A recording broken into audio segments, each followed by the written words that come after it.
Добрый день. Кто Добрый вы? день. Представьтесь, пожалуйста. Я коренной москвич. Фамилия моя Милаев Александр Евгеньевич. Вот. Ветеран труда, заслуженный артист РСФСР. Отдал всю свою творческую жизнь в работе в Союз Госцирка. Мы являемся династией. Что меня заставило сюда выйти с этим плакатом, это мой патриотический дух, который давно борется с чиновниками, которые мешают жить простым людям, простому народу.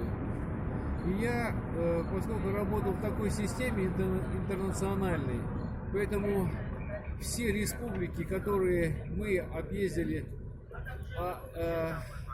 с севера до юга, с запада на восток, всю страну, для нас все республики были дорогими, близкими для нас людьми. Везде нас встречались с хлебом, солью и провожали, и приглашали не один раз. Поэтому я вспоминаю то время, когда люди жили в мире, помогали друг другу, насколько была у всех совесть, честь и достоинство, которые сейчас очень у многих не хватает, особенно у чиновников, которые пользуются доверием народа и при этом пользуются благами и не дают народу той жизни, которую они заслужили.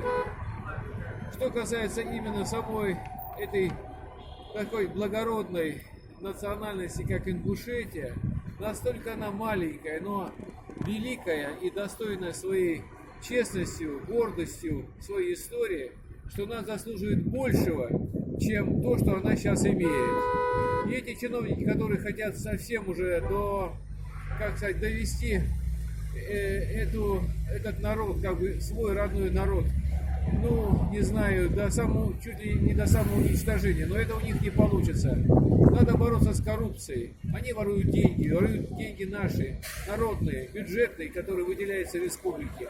А сейчас дошло до самого страшного, то, что этот сегодняшний министр Ингушетии отдает налево и направо исконные вековые земли этого благородного народа. Спасибо большое.